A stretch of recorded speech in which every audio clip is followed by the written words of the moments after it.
top-tier team, and this transformation, what you always hope for when you find a team's first match on the week, and Team Envy gonna hope that transformation is a positive. TSM hoping to shore up issues as they already are a strong team, and as picks and bans begin, Varus off the table, Camille as well.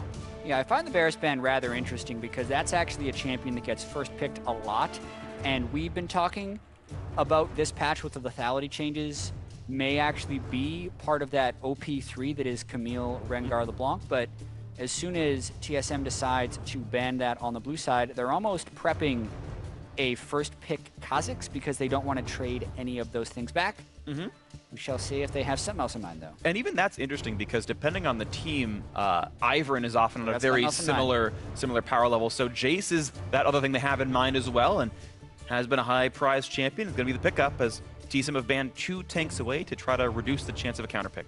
Yeah, and this could also very well be something that's pretty targeted at Seraph. He has had some pretty remarkable CS differentials in lane as Jace has not been able to transition those into victory, but Hauntzer has a good experience on Jace as far as getting those leads. Also kind of had the same problems of transitioning into victory, but I can understand why they would first pick it. It just comes at a pretty high cost as Ryze and Kha'Zix go over to Envy. Right, I mean, the premier champions not named Rengar and LeBlanc in those roles respectively, really. Jhin can be picked up as well, and there is the Ivern actually. So yeah, they decided that Ivern was close enough to Kha'Zix to be okay to trade. They will wait on mid lane though. TSM allow 2 more mid lane bans to come out from Team Envy. I would expect the Red Squad to match bot laners, and that's going to be the Ashe pickup as a result. Yeah, Ashe pickup makes sense to avoid getting target banned in that role if they're going to lock it in. Speaking a little bit more of that Ivern pick, we saw a very similar thing happen yesterday by Cloud9 in their match, where they were actually trying to give Kha'Zix over to Team Liquid, and they picked Graves, and then TSM picked Ivern anyways. So depending on the team, we are seeing some variation in what their tier list of junglers are.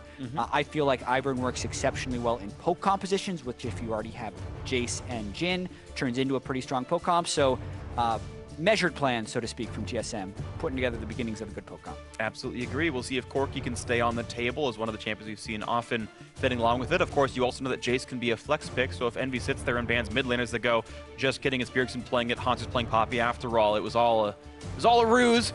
Zyra, just swap the letters around, it looks almost the same, but Zyra off the table, banned away. None of that coming in for Hakuho, who's been actually very good at the more damage-focused supports in the first place. Yeah. Off the table. And Envy has actually only won this year when Hakuho is on Zyra. He has 3 wins on that champion and 0 wins on other supports. So with that banned out, Malzahar next up on the table. Also worth noting, Talon was banned. I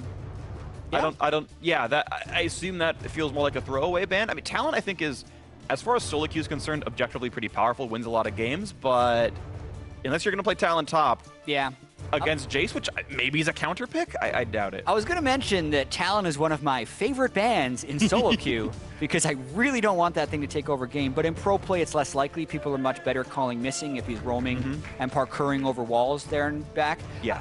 It could be seen as a throwaway ban, but at the same time, I do think there's a chance if any team is going to pull it out, it would be Envy. They have the last year they had the largest mid lane and top lane champion pools, and Talon can technically go in both of those roles. So looks like a throwaway, might not be based on some scrimming intel. Yeah, could be, but either way, Rumble is going to be the pickup, so it will be the Jace flexed overall. They said thanks for the 2 mid lane bans. We didn't really care as it was. Jace apparently feeling pretty good on a Ryze, and Rumble will be a blind pick top lane, as now Seraph gets to counter pick after seeing what the champion really is going toward. And Kennen, ooh, and I want to know what kind of Kennen it's going to be, especially in Korea. We've seen a lot of Hurricane on-hit attack speed-based Kennens, which is my bet for this. Yeah, it's going to be the Wit's End fairly early. A lot of times they'll end up building a call. We have not gotten to see this Kennen in North America, despite me mentioning like 17 times in Champs, like they could go with the Kennen. Now we actually going to get to see Seraph going with it, and that's what I hope we see. Yeah, going to be fun either way. Definitely going to be a powerful champion. The ultimate is still just as strong, and it's sort of worth noting if you're going for this sort of on-hit build, you think, oh, well, the spells are weaker, but Kennen didn't buy a ton of ability power in the early game anyway. He was often getting Doran's Blades and trying to bully the lane, so it's the super late game team fighting that gets weaker, but his mid game is actually just as strong as ever, and is an even better laner. It's part of the reason that build has gotten more popular. And the champs lane, of course, is done. A pretty squishy lineup.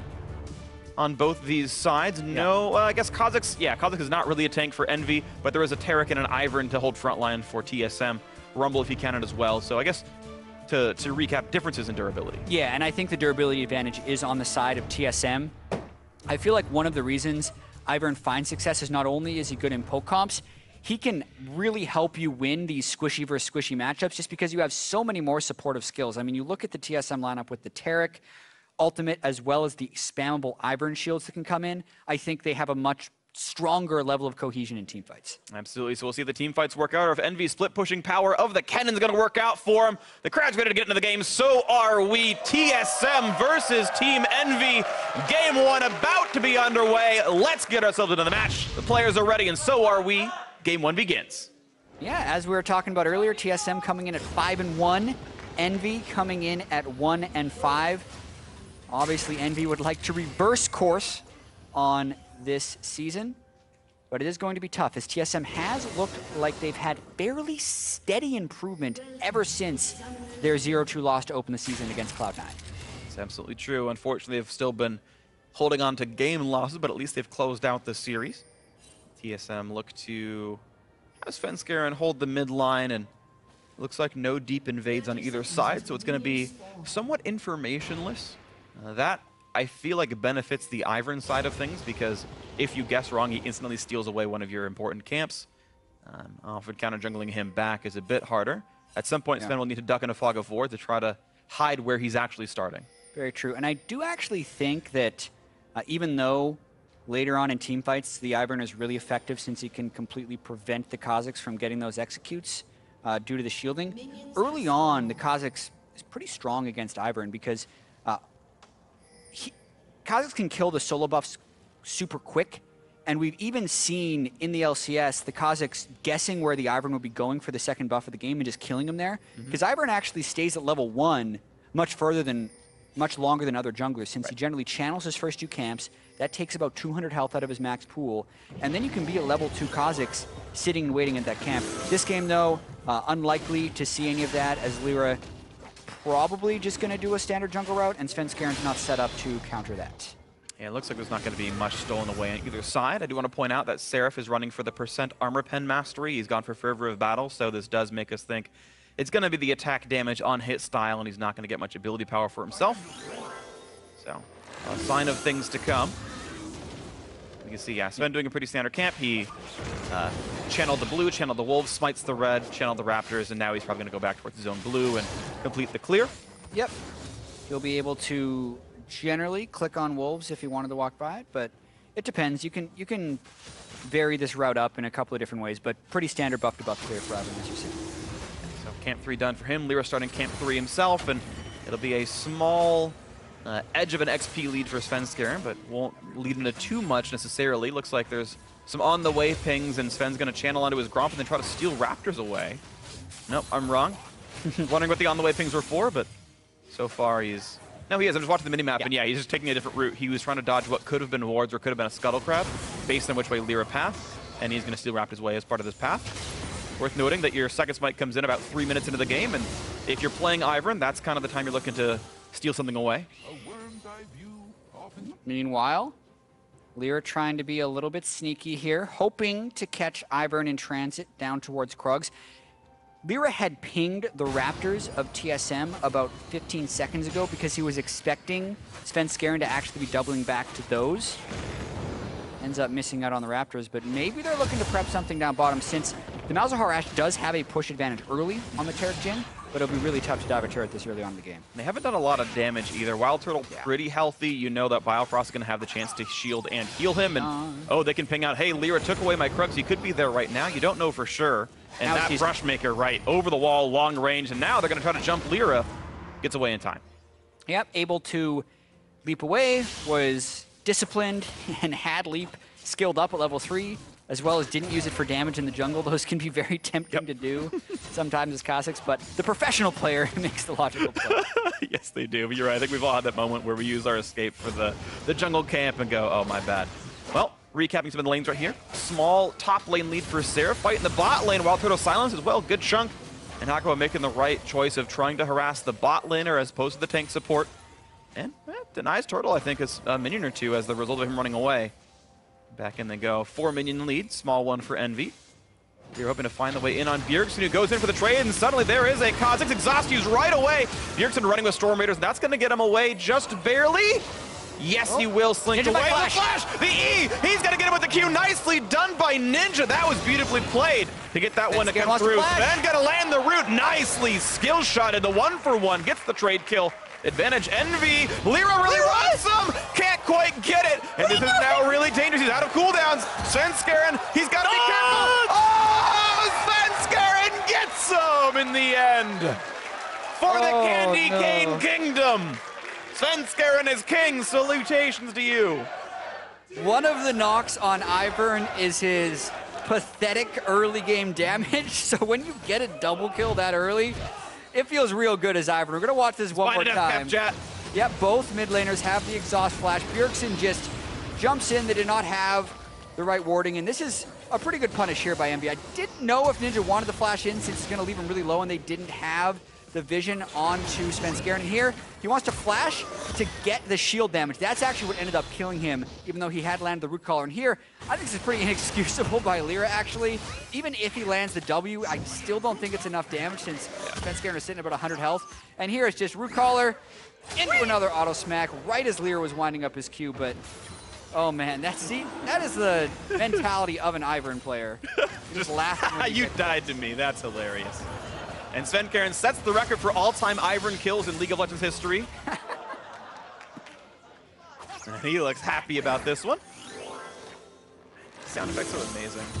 Yep, and that's a nice counter jungle as well. Whenever you have extended fights as Ivern, it usually syncs up very well with some jungle invades since you get to just channel for 2 seconds and then take the camp entirely. Notice the cooldown boots rushed by Svenskeren as well.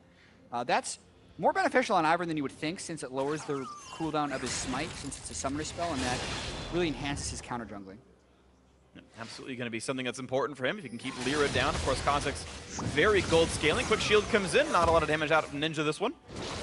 And he's going to jump in for the trade run again. Of course, they know Lyra's nearby. It pulls the teleport out of Seraph. And yeah, he's going to cancel that for good measure. They did get too far away. That still felt premature to even channel it at all. Yeah, making sure to get the cooldown back, but I agree with you. Kind of wasted. It means Haunter now has the teleport advantage for 2.5 minutes. We were correct about the build path for Seraph, however. He does go Cull for the extra sustain and also rushes the Negatron Cloak. That makes it very difficult for Haunter to push him out. And Seraph mainly just going for lane pressure with this build. It's not an exceptional team fighting build, but it is mainly a split push pressure build that can scale decently into the minimum. Absolutely. There we go, 6, and I believe that was actually Lyra evolving Spike Racks. Yeah, so we saw this. Double check to make sure. Yeah. This is happening, happened earlier today actually, in the game we just saw. I forget who was playing Kha'Zix that did this, but it happened earlier today in North America. Yeah. Moon? So, yeah, it was Moon.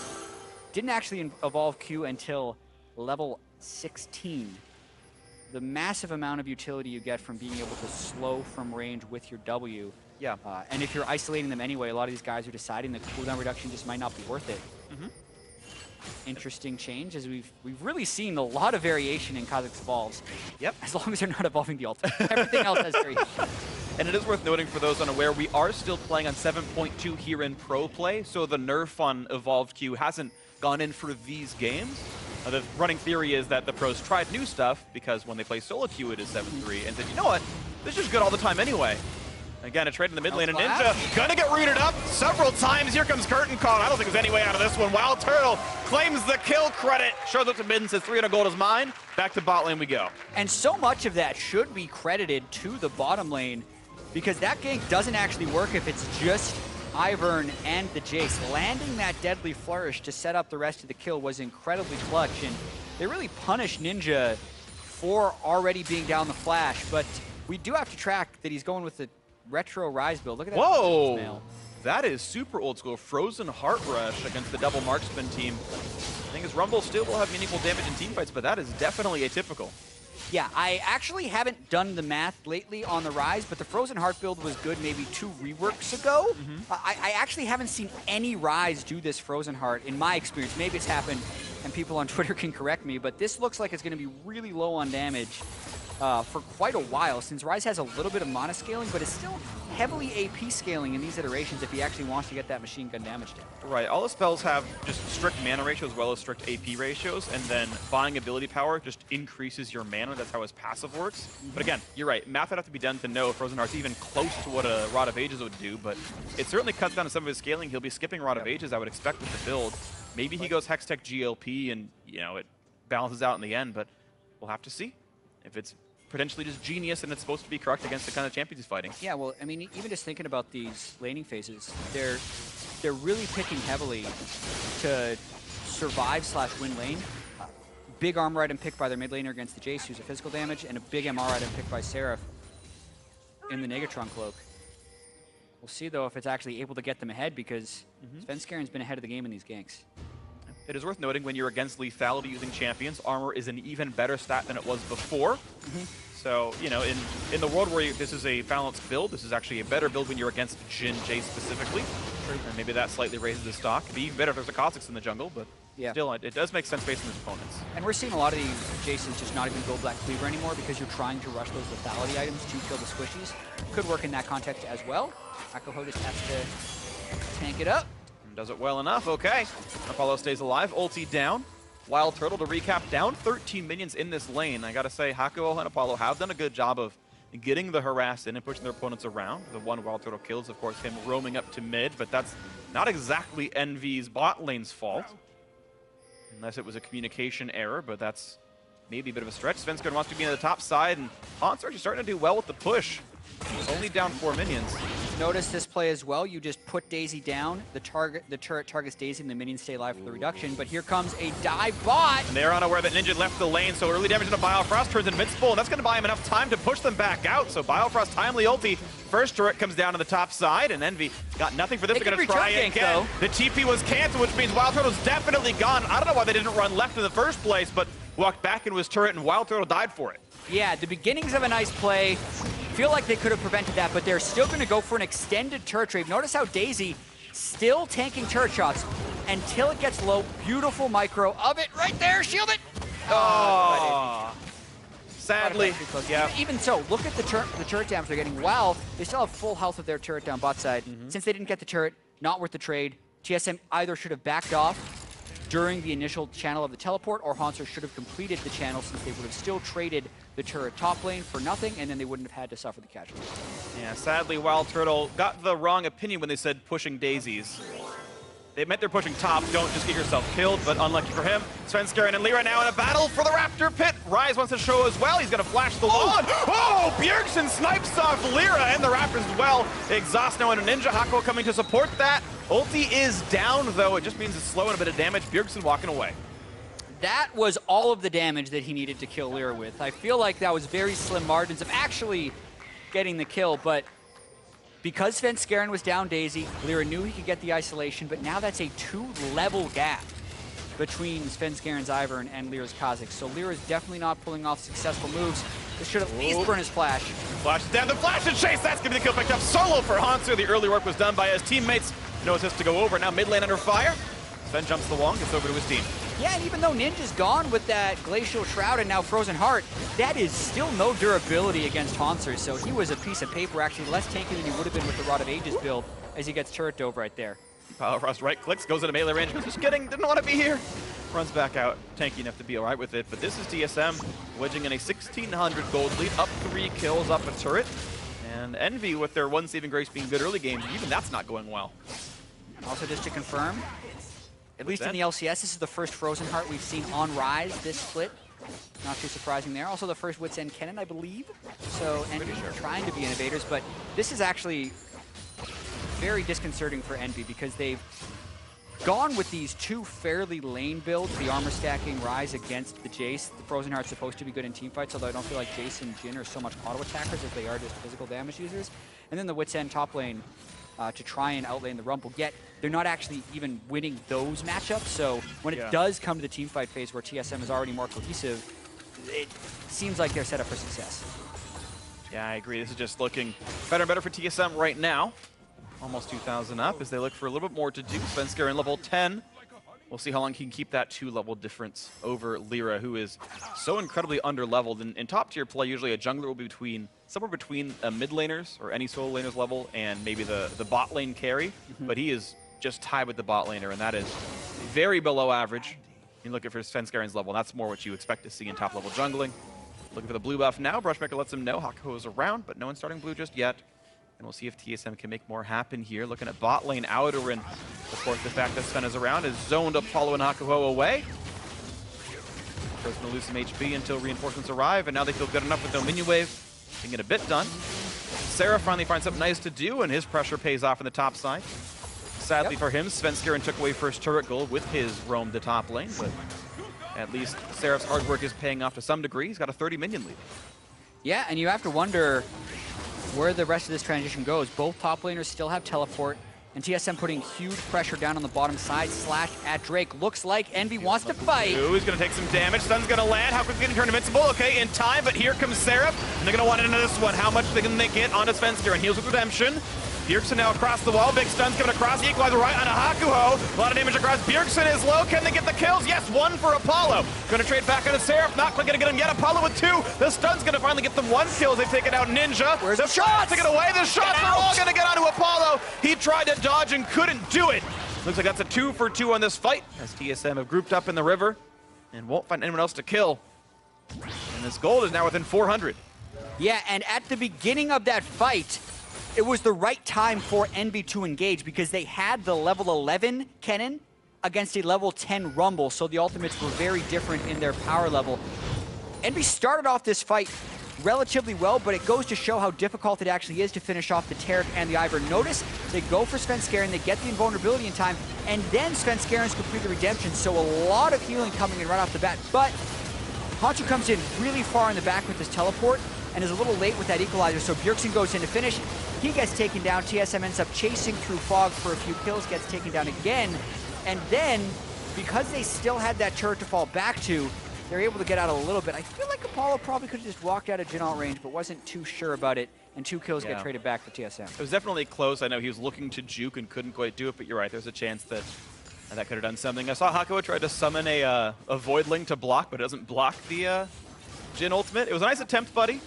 But yeah, only not even Deadly Flourish will get stopped, so didn't mean much. But yes, this means the game is back to close. So 500 gold difference is definitely workable. Team Envy have done a good job of catching back up. Again, I got to give a lot of props to specifically the bot lane of Apollo and Hakuho and Seraph for their farm leads individually.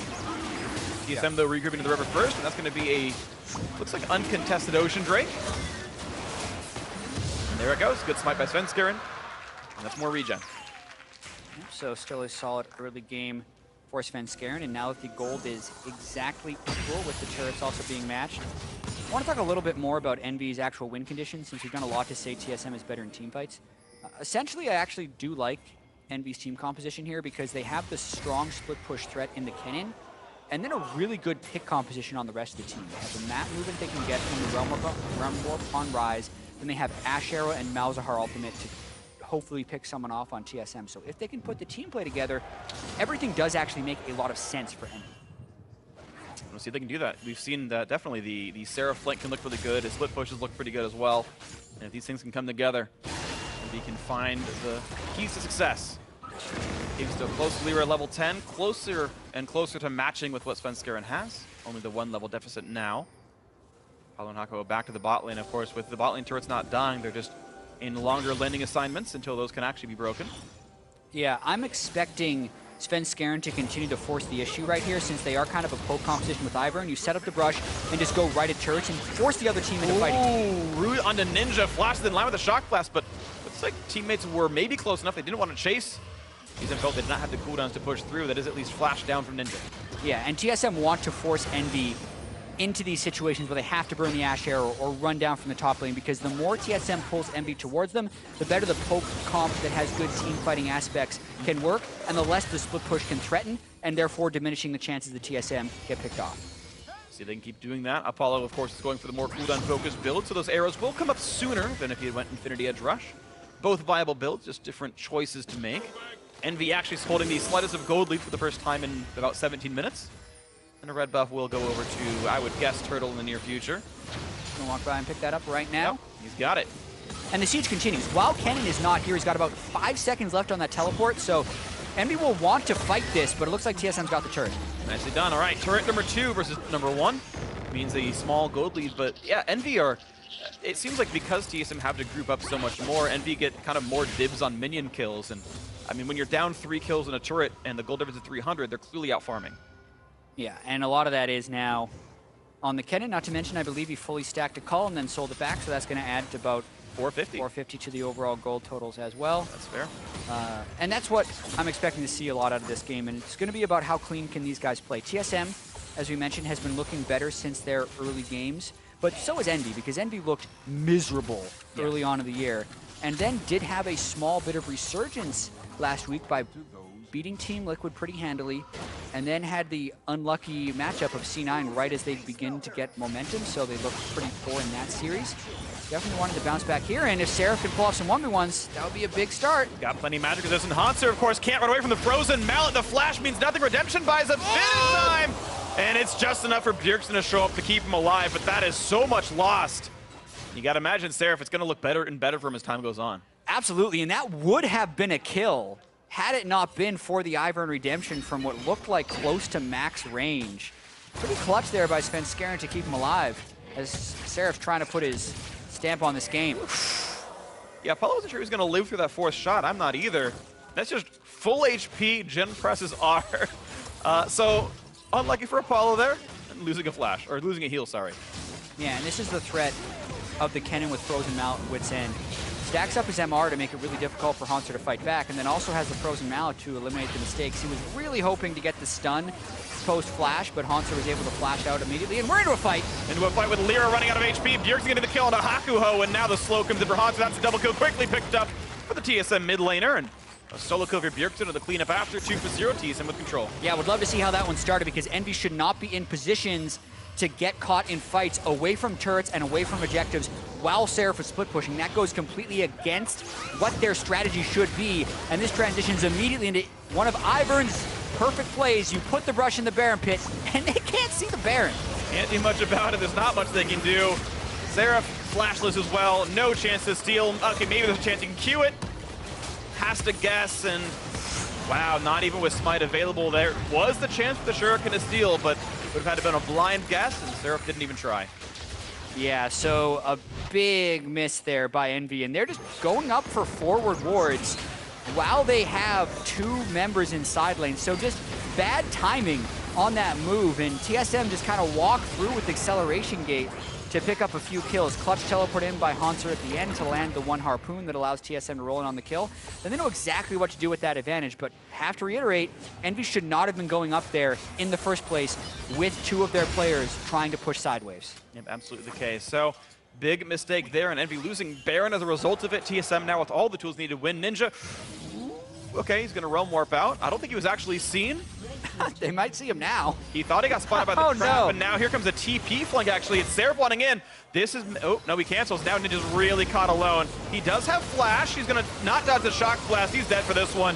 Picked off. He was surrounded anyway. Svenskeren on the other side of the wall. That, he actually could have recalled. He thought he was caught, and then he was caught as a result of casting the ultimate. And this is really going to accelerate this game for TSM, because this is exactly what they are set up to do. Baron buff with Ivern and the poke comp, and they've already gotten a pick, so it is a 2 to 3 man defense as Seraph is continuing to split push. This is going to be the inhibitor if Seraph doesn't come back right now, and even if he does, he might not be able to stop him. Really good chance TSM just take down a lot of the base right here. In they go. Look at the curtain call damage. Hakuho would die in one more shot. What a play by Turtle. He waits or predicts the flash. He'd have to tell again, but that was beautiful. That's the turret, the kill, the inhibitor gone as well. TSM taking an arm, leg, and almost the entire body. And in fact, they're going for the head, shooting for the weak point. Nexus turret number 1 going to go down. Lyra waste leap to go back to the fountain. They're going to keep going. The turret's on Hauntzer, who's invulnerable. They're going to try and end. Redemption heal is in. There comes the HP back in, about 2,000 in total. And now they're ready for the Nexus. A big stun comes out for Seraph. Kites away. Lyra on the wings. Can't get anything done. 2 for 0 on that fight. Make it 3. Make it the last 2 champions. The Nexus as well. TSM finally finds a way to win game 1. And it's in 24 minutes in convincing fashion over Team Envy. Yeah, I believe that makes it the fastest game of the split thus far. Hauntzer just throws off his headset. It's done, and it was a little mistake by Envy. followed by some bigger mistakes by Envy, and that turned into an incredibly quick win by TSM. Well, that's going to be heartening for TSM to know they can make some better plays like that and actually convincingly win some games. There were points where Envy had a gold lead. The first 19-20 minutes ended up being a bit close, but certainly TSM did a great job of finding out how to close that out. 2 picks, they said, okay, we